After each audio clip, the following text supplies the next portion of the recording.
gonna tackle about the schooling of girls and women states in developing country, school culture, and issues. to start with, let me introduce myself first. I am Montaya Gwen Paginayan and my partner in this video is Mr. And I am Janwin Pakolba, and we are Group 4. Before Ms. Paglinawan talks about the education and schooling of girls, let me tell you first about the human rights. Human rights are moral principles or norms for certain standards of human behavior and are regularly protected in municipal and international law. Human rights are basic rights that belong to all of us simply because we are human. They embody key values in our society and respect. They are an important means of protection for us all, especially those who may face abuse, neglect, and isolation. For example, if someone is found guilty of a crime, his or her liberty can be taken away. Or in times of national emergency, a government may declare this publicly and then derogate from some rights. For example, in imposing a curfew restricting freedom of movement. Whoa, that was a brief discussion, partner, yet I learned so much from it. So now let's proceed to education. What is education? Education is a basic human rights that should be exercised fully in all nations. However, in some nations, girls do not attend school because of the religious reasons and cultural pressures. Also, education must be exercised in all girls because a girl's education can establish equality everywhere. A study conducted by the U.S. Census Bureau states that 3 out of 5 girls receives primary education versus 3 out of 4 boys. There should not be differences in the numbers of education anywhere. Girls are not receiving equal access to primary education and therefore are not receiving equality. Higher education. Higher education is third level education after you leave school.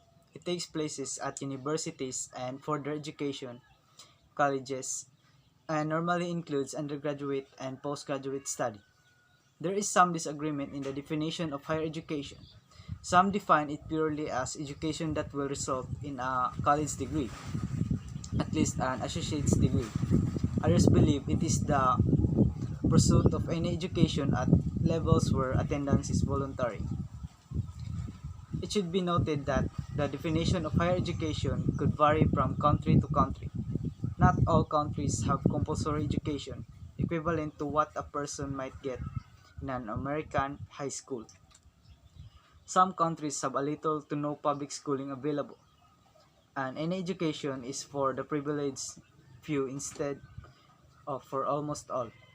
Studying at high school level may not be compulsory in many countries, and some limit public schooling to a much younger age. Essentially, the term higher education can be broadly defined in most of Western world. It is viewed as post-secondary school education undertaken on a voluntary basis. This could mean studying at a university or attending a vocational nurses or college professor of mathematics. They usually undertake higher education training at some trade, one of these institutions, some trade, school computation, or diplomas. The purpose of higher education is a rich cultural and scientific asset which enables personal development and promotes economics, technological, and social change. It promotes the exchange of knowledge, research, and innovation and equips students with the skills needed to meet ever-changing labor market. Okay, that was good. So now let's proceed to the secondary completion rates for girls and boys. What is secondary completion rates? Secondary completion rates are important to measure since the dropout rates are highest in lower secondary grades.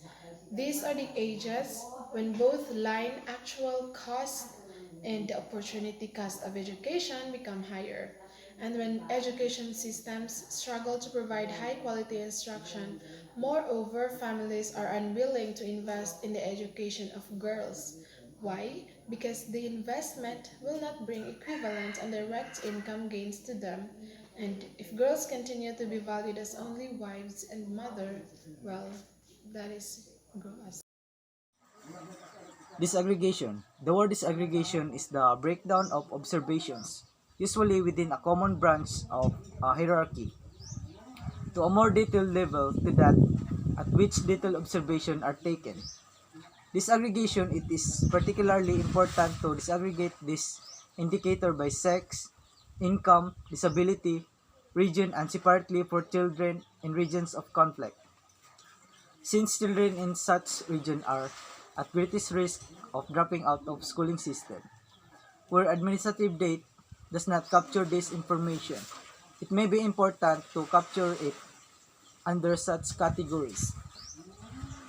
This aggregation is important to reveal patterns that can be masked by larger. Looking specially at subpopulation can make sure that resources are spent on the areas and students where they are most needed and can have biggest impact. The most importantly, this aggregation can help to make wiser future implementation decision and secure target funding as you work to sustain safe school and healthy students practices. Women and feminization of the teaching profession have been debated for decades, in some places for over a century. Why? The debates surrounding women, the teaching profession, and feminization have been wide ranging and, in some cases, continuous. They have included reviewing the reasons why the teaching profession became gender imbalanced for women and in favor of women in certain countries in the first place, and what impacts might be on learning processes and the educational outcomes for students. Other explorations have sought to look more deeply at trends with feminization itself, including variations between education sectors and management structures. Some discussions have attempted to address what the implications of the majority female teaching profession has meant for gender equality and relations more broadly, including women's overall empowerment within society and economy. Women teaching and the feminization debate within the context of broader gender equality, just as gender equality in education and women in the teaching profession have strong linkage. So the issue of women teaching and the feminization debate also have a place within the broader context gender equality in society as a whole. The Gender MDG or the Millennium Development Goals stipulates outcomes beyond education that includes women's role in wage employment and women's representation in political processes. The first of these, women and the teaching profession clearly has a broader implication beyond education provision alone. Teaching has been instrumental in providing many of many women in feminized education system with access to their first formal wage employment opportunities. Arguably, as education system become increasingly feminized on a statistical level, the opportunities for women employment in this sector have been solidified, offering guarantees of economic surety for many women in the future. Women and feminization of teaching profession has been debated for decades, in some places for over a country. The term feminization has tended to apply to countries where women are a significant majority in the teaching workforce. Okay, so now let's proceed to our second topic, which is women, states in developing country, school cultures and issues. The development of a country is very dependent on the roles and freedom that women receives. In less developed countries, women take on lower roles and lower stand in social class. In a more developed countries, women have power and have higher jobs. Women are changing the world through women empowerment and are starting to hold high and respectable jobs. This empowerment is a huge change because instead of women doing minuscule jobs at home as done before, the women are in the office and leading countries, which is so great. This is strange because originally the men held these jobs, right? Women are also now starting to be educated and is undertaking jobs that men once only had. What do we mean by culture? Culture can be defined as all the ways of life, including arts, beliefs, and institutions of a population that are passed down from generation to generation. Culture has been called the way of life for an entire society. As such, it includes codes of manners, dress, language, religion, ritual, and art. Culture is part of fabric of every society, including our own. It shapes the way things are done and our understanding of why they should be so.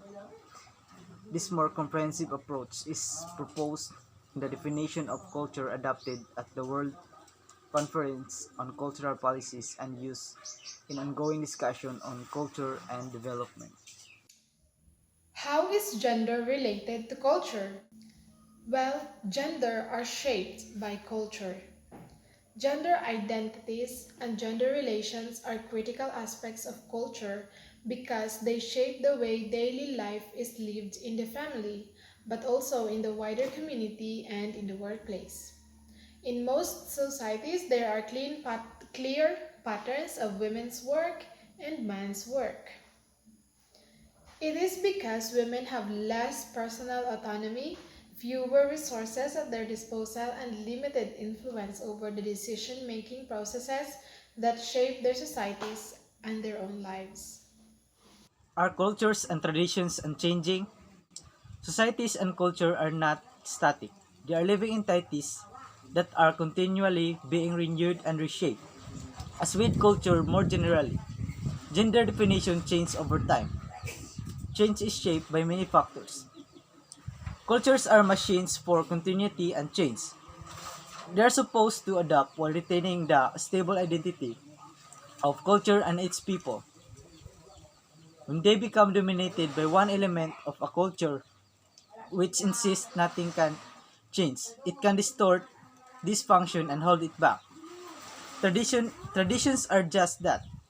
They are meant to be things which connect us to our past, our history, and for this reason, they don't change. New cultural definitions are formed through a process in which some segment of society promote change through advocacy and example, while others resist it. In other words, societies are not homogeneous, and no assumption can be made about a consensus on cultural values. So now let's proceed to our next discussion, which is our development initiatives culturally neutral. Development is about change. Development initiatives by the government, NGOs, or development agencies are investments in promoting social and economic change. Example is the possible impacts of an improved road network linking rural and urban areas. New roads allow greater mobility of people and goods. Many villagers could benefit from better access to market from farm roads, to health services, and to schools for their children. The roads could lead to an increased rural-urban migration, which could result in more households where men are absent, working in the rural areas, and women take charge of farms and families, or vice versa. Importance of women in society. Women are the primary caretakers of children and elders in every countries of the world. International studies demonstrate that when the economy and political organization of a society change, women take the lead in helping the family adjust to new realities and challenges. Women are an important element of our society. The modern society has started recognizing the individual identity of women. She is believed to have her aspiration, abilities, and qualities as a man does have, and it is also agreed that she should have the opportunities to develop her faculties and to express them according to her own choice. Women can help the societies in various ways. They can engage in social activities and work for the betterment of the societies. Young educated girls can get engaged in a profession of her choice. We need more doctors, engineers, software developers, and social workers. The world cannot grow at good pace unless women can come forward and take initiative for the development works. They can contribute enormously in the field of healthcare. Women education will also improve the level of sanitation and hygiene. As a mother, her role in the development of the emotional psychological aspect of the newborn child has been also very significant. She was not only the creator and maintainer of her child, but an educator and disciplinarian as well. The woman is now an important instrument of social change. The extent of woman's participation and the corporate life is thus the measure of social change. And for the last discussion of this topic is the role of women in community development. The role of women in community development can be crucial to the health of the society. Why? According to some sociologists, women make many of the decisions that determine a household's participation in the community, like healthcare, educational, and cultural decisions. In many families, women often decide where the family will participate in community events. Some sociologists also claim that the way women process information, prioritize, and plan may be highly beneficial to a community development. Women are likely to consider community development as a holistic process in which the goal is the improvement of society and of everyone. To sum up everything that I have tackled so far, I've learned that higher education is very important.